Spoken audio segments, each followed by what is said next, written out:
Hi, everyone. I'm James Garbutt, And I'm Denny Dumas. and this is the Garbutt Dumas Real Estate Podcast.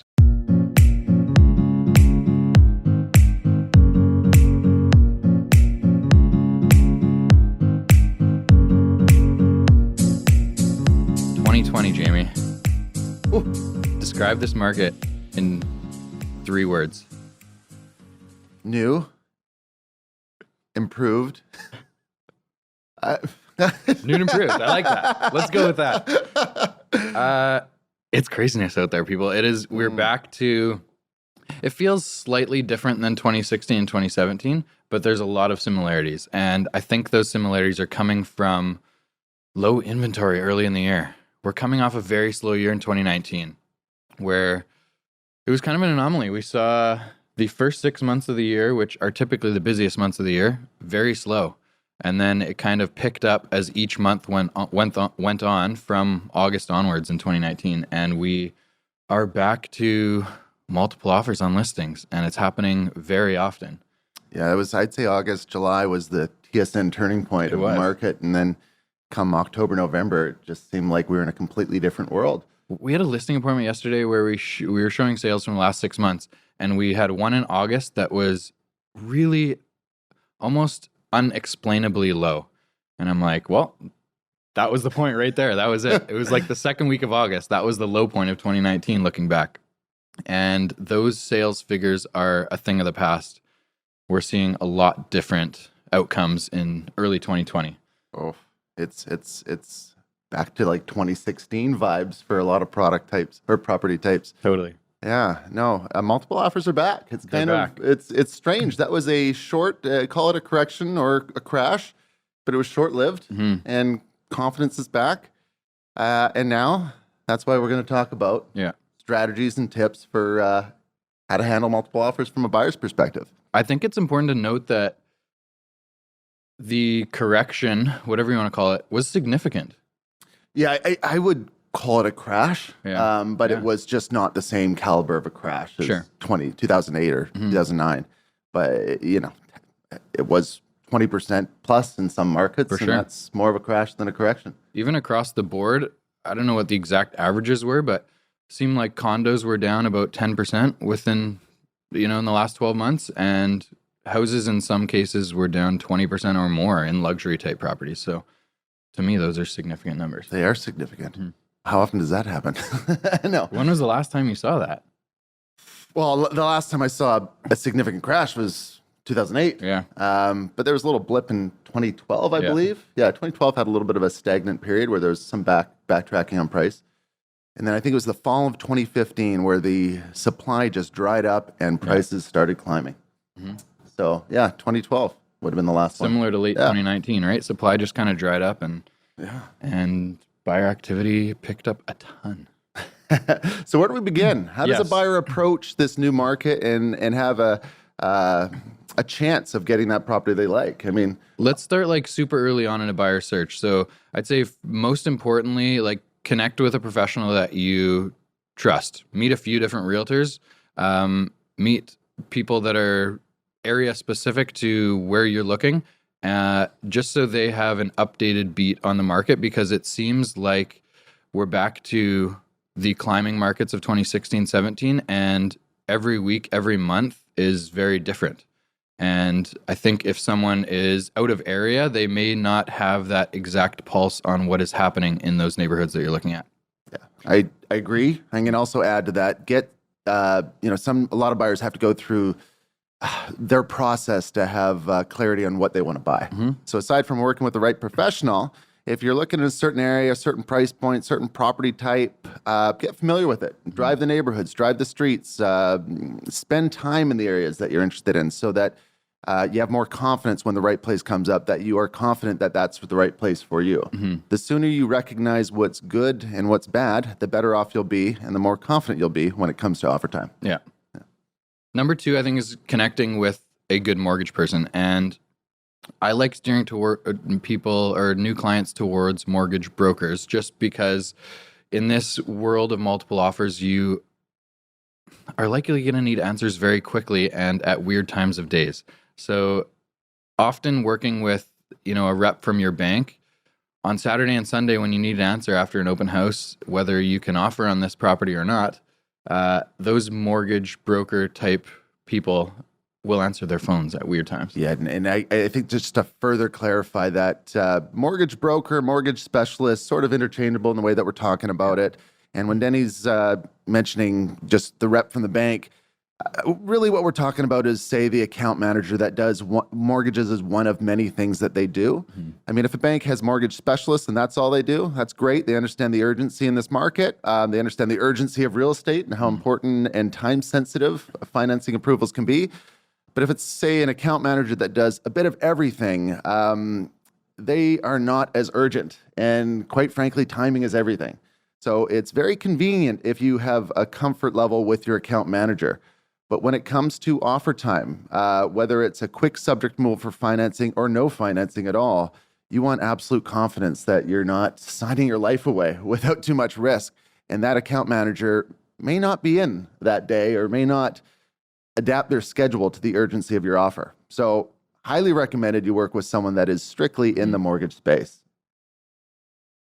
Next. Okay.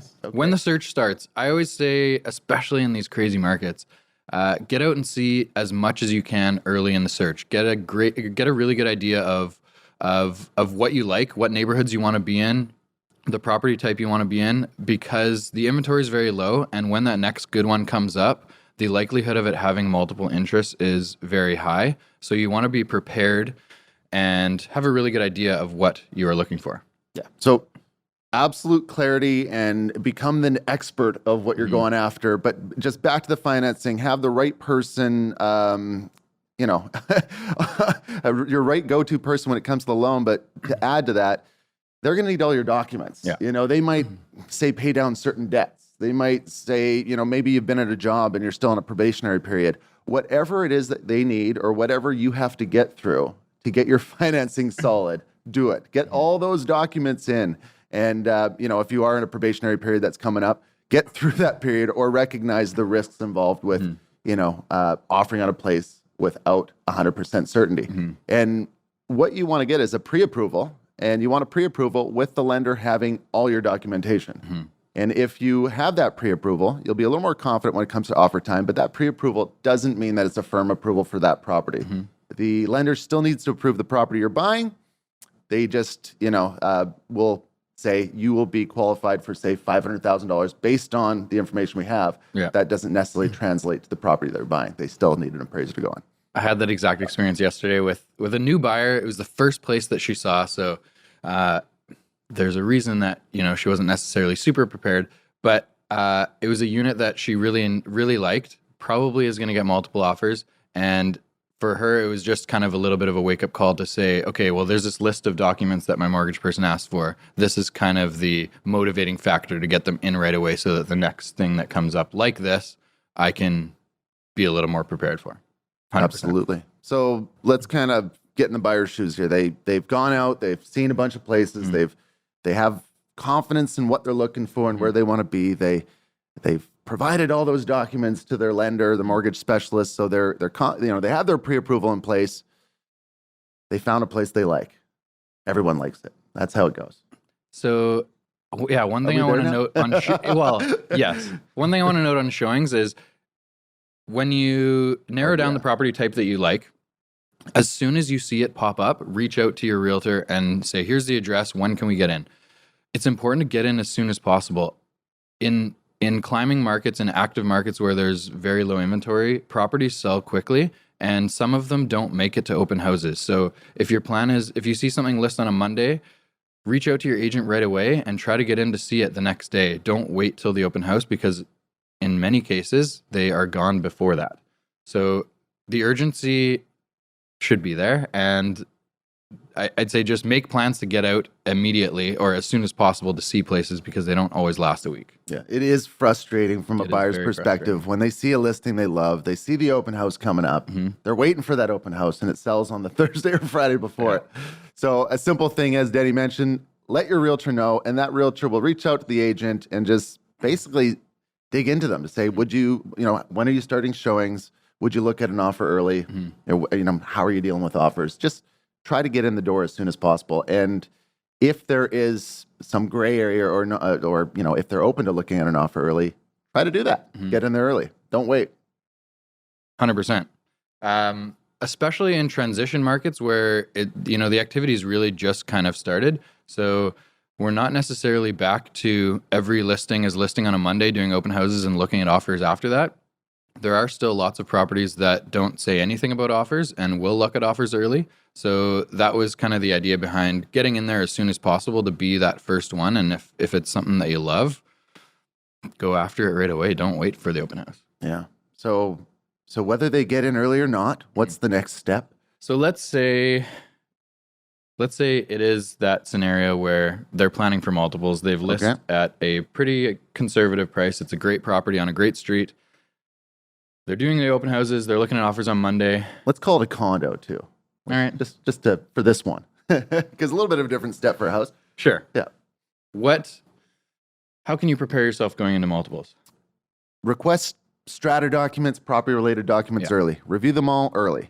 So, you might find a deal breaker in there right away, and it's better. Keep in mind, the goal is that you want to have the most favorable offer. So if you are subject to, reviewing strata documents and all the typical subjects they have, in a multiple offer situation, you might be up against offers that have no subjects. Yeah. So key is put yourself in that position where you can choose to go no subjects if you're willing to take those risks on.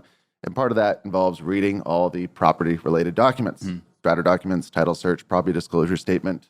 The list goes on. Yeah. Connecting with a mortgage broker early, you build that relationship too. So when you find something that you do like, sending those property documents and the listing to that mortgage person just to get ahead of that approval process. When you're pre-approved, it doesn't necessarily mean that you are firmly approved. The mortgage person, the lender, is going to want to approve the property as well. So getting the mortgage person those documents early, a couple days before that offer scenario happens, just to get a better idea of financing for that specific property. Do you ever run into cases where they do an appraisal prior? Yeah. I'm sure it's happened. I'm sure they have happened, but I think it's fairly rare. Yeah, and for this condo scenario, for a typical condo scenario, if you're paying within the realm of the recent sales, usually an appraisal is not an issue. But for, say, very rundown houses, an appraisal could be a major issue. Yeah. So rarely, I've never run into an experience when appraisal went through prior to offers, but you definitely want a term in there where the appraiser can have access to the property after accepted offer. But we'll get into that. What about inspections? So pre-inspection, I would say, is important. If you don't want to take the risk on, if you want an inspection period and you want to put yourself in a position to go subject free on the offers, get an inspector in there prior to offer presentation. So review the strata documents, have your lender look at the property, get your inspector in there. And talking about going subject free, it's not necessarily something that we enjoy suggesting. It's just, unfortunately, it becomes the reality when inventory is very low. People get upset about losing one or two properties, and the way to make your offer look much stronger than others is to remove conditions. So we're basically talking from a perspective of there is multiple offers. You want to win this place. We're giving you advice on value, determined basically on how many offers you're up against.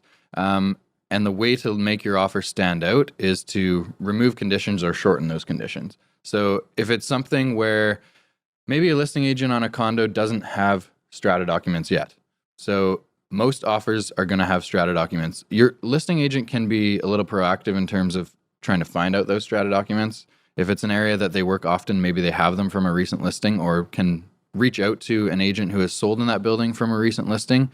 But even just shortening that subject period from a typical 7 to 10 day window down to 2 or 3 days can make your offer look a lot stronger than someone who has that typical 7 or 8 day subject removal window. Absolutely. And we're just really speaking from the reality of what could happen in this market. If you're in a one-on-one negotiation, just to add to Denny's point, we always recommend having conditions, having subjects to protect you. It's when you start competing against multiple offers and you start missing out on properties consistently. Oftentimes, you're not going in subject-free cash, deposit in place on your first offer. Oftentimes, you're trying offers with subjects that protect you, and it just fails. And by offer number 3, you start getting frustrated, and you see a property you absolutely love, and you're willing to take on more risk than you were previously. So. This is simply the reality of the market we've experienced over the last couple of years. And some buyers choose not to offer subject free, and that's perfectly okay. And for those buyers, you just have to be willing to miss out on properties. Because from a seller perspective, if you have a sure thing in front of you and you have an offer that has an out, you're going to oftentimes steer towards that sure thing, or at least try to get them up on price to match the best possible price of a conditional offer. Yeah. But yeah, this is not recommended from us, but quite frankly, the reality of what it takes to land that property like in a hot market. For sure. Let's talk about the offer itself. Okay. Okay, so how do what are things that you need to consider when you're prepping the details of the offer that make it more favorable? So, I have a couple things here, Denny. Price, dates, deposits, terms. Those are kind of the general categories. What's your comment on price? Do you offer, you have competing offers. Let's say you're up against 3 or 4 other offers. What are you doing on price? Are you leaving room to negotiate, or are you giving your best? We're going to talk about that in the next podcast, aren't we? You never know. You can get a bit of an idea from the listing agent on how they're going to be handling multiple offers. And that's part of a buyer's agent's job, is to kind of feel them out and say, look, are we going to get a phone call back if we're not in the lead, or is this a one-shot deal and you're just taking the best offer out of the gate? So we try to provide a little bit of information from the listing agent prior to that price point. But my advice to buyers is always go at a number that you feel comfortable with, that is, yes, based around sales, but go at a number that you feel comfortable with, that if you lose it and we don't get a call back, you're not kicking yourself that you could have gone higher. There's never a guarantee of a call back. Even if you go in, even if the agent says, yes, we will call you back, and someone blows you out of the water by $50,000, $70,000, they may just accept that offer and you don't have another shot. So my advice to clients is always go in at a number that you feel comfortable with, that if you lose it, you're not kicking yourself that you could have gone a little bit more. Yeah, don't expect that call back. Yeah. Don't expect that counter offer. They're getting other offers. If you're going in lower than you're willing to pay, and you're going to be disappointed if you get outbid by, say, $5,000 to $10,000. Yeah, I mean, we run into this all the time. It's a shame. Sometimes you need experience at once to know. Yeah. But when it comes to multiple offers, I mean, the conversations that Denny and I typically have is, well, from the buyer's perspective, we're saying, well, if there's no offers, offer this. If there's 2 or 3 offers, this is the range that I would suggest. If there's 4 or 5 or 6 offers, this range. And if there's more than 6, who knows? But it's going to be a record price. Yeah. So we tend to provide evaluations to our buyers based on the number of offers they get. And it is a guessing game. And we can't expect a counter offer. And in some cases, we get 0 feedback from the listing agent on where we stand, but we are definitely trying to get some feedback so we can adjust our strategy in those final minutes. The likelihood of getting that call back, even to just say, look, you're not in the lead, would you like to improve your number, is a lot higher if those terms and conditions are very clean. So if you've got that standard 7 to 10 day subject removal, even if your price is close and there's other offers that are subject free, the likelihood of getting that callback is very low. Absolutely. So let's talk about terms and conditions for a moment. Yeah. Or let's talk about other than price. Yeah. Okay. Important to have a deposit that doesn't, raise a red flag. Yeah. So, whatever that number is, the most prevalent number that I think of is about 5% of the purchase price, but it can be anything, and more sometimes strengthens your position. Dates. So when I'm saying dates, I'm referring to completion date, possession date. Ideally, you want to know the seller's situation. So you want to accommodate the seller as best you can. And that may not jive with your personal situation if you're, say, renting a property and need to give notice. But quite frankly, when it comes to buying a place, I would carry a rental to accommodate the dates of a seller if that lands you the place you're trying to buy. Sure. So having flexibility on dates, having dates that accommodate the seller, that can be very important. And in many cases, it can be a deal breaker, particularly when the seller's selling their place to match up those dates with something that they're buying. In the hot 2016, 2017 market, it was a constant, juggling act of matching up dates on multiple transactions from seller to buyer and, all the way down the chain. But yeah, date flexibility is important. And again, to talk about getting a call back, that's really, as a buyer's agent, that is like our number one goal, is feeling them out and presenting an offer that is strong enough that we get a call back. And if you're unwilling to accommodate sellers' dates, that could absolutely be the difference of you getting a second shot or not at this property. Absolutely. And outside of dates, we have terms of the offer too. So, as we, subjects are ideal if you can get away with having subjects in your offer to protect you. But in the event that you can't, you are putting a lot of risk out there. The moment if it's a subject-free offer, the moment it's signed, it's firm and final. And you're on the hook. But there are some terms that can be perceived as, I'm thinking more from a detached perspective, but are there some examples of terms that you're seeing, Denny, from a condo perspective? For sure. That would be more favorable go into it. In a one-on-one negotiation on a condo, we're including terms talking about potential upcoming costs to the building. So a proposed special levy is one of them. And that is something that a lot of sellers don't necessarily even understand. So it needs to be explained to them. It sounds negative when it's explained to them. And basically it is, if something is brought up in the strata from now until the completion date, it's on the seller to pay. And if it's going to be voted on at a later date, there's going to be a holdback in place to account for that special levy. So that is something when you're in multiple offers that you may want to consider removing, just because it gives a little bit of a negative look to your offer. Yeah. The other thing would be like professional cleaning is something that not all buyers include when you're in multiple offers. Asking a seller to professionally clean the unit is pretty normal when you're in a one-on-one negotiation, but in multiples, it may be something that you want to take out. It's going to be a little bit more of a headache for you on completion date when you get keys to, spend $300 or $400 on a cleaner to come in and do the clean and maybe postpone your move a day. But it may be the difference of getting that place or not. Yeah, and items included, typically when you're offering at a place, we suggest this is the time you ask for those bar stools, the TV mount, the dining room table, whatever it is that you loved. But when it comes to multiple offer scenarios, you don't want to offend the sellers. So if you're asking for those extras, it's wise to get some guidance from the listing agent first that it's the sellers are open to parting with those items. For sure. Yeah. What's the biggest one on detached? Well, so detached, a lot of similarities to strata, condos and townhouses. But I think for me, let's say it's an older home. If it's an older home, oil tank is a big concern. And sometimes oil tanks can be frustrating. If we're talking about a home that's, say, built in the 40s and they have a deck in the backyard and they provided an oil tank scan, well, not all scans are the same. There's some scans that are done with a metal detector, and there's some scans that are done with sonar, ground penetrating radar, whatever it is, GPR scans. And the GPR scans are more accurate, but both scans can't scan through everything. And if you have a low-lying deck that can't be scanned underneath of, you either have to deassemble the deck, which rarely happens, or take the risk that hopefully a tank doesn't exist underneath that deck. And if you don't like that risk, you can put an oil tank clause in the contract, but that's going to look less favorable from a seller's perspective. And secondly, it's harder to chase money after you've completed on a deal. So in theory, if you do something like that, anything to protect you is going to look unfavorable.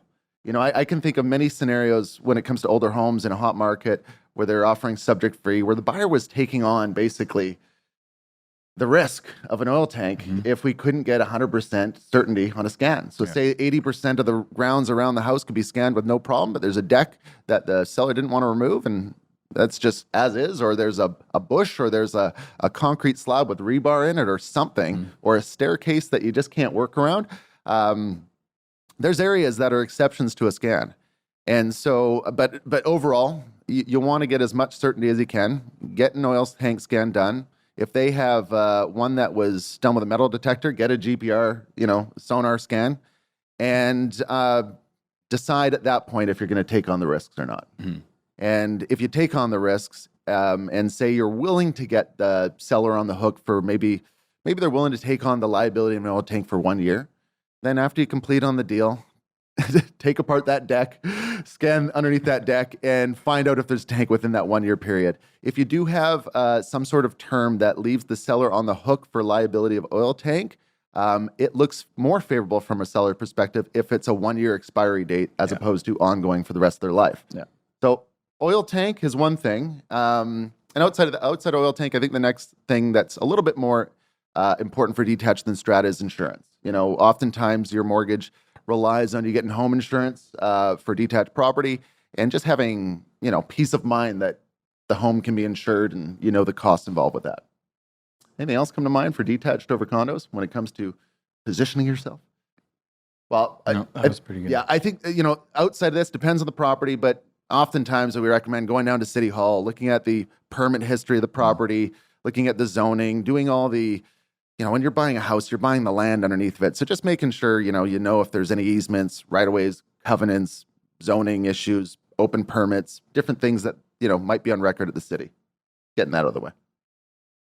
And then that really kind of sums up the offer stuff. But we haven't talked about the emotional level, Denny. You're a buyer. You're just a name on a contract. The seller doesn't know you. Great How do you point. get them to fall in love with you? That's why you're here. These extra little things that a lot of people don't think about. Oh, no. So, you're a buyer. You're obviously investigating the sellers on Facebook and Instagram. You're doing all your investigative work to figure out what they're into, what they like, and you want them to fall in love with you. So they choose your offer. How do you do that? Well, there's a lot of different ways. And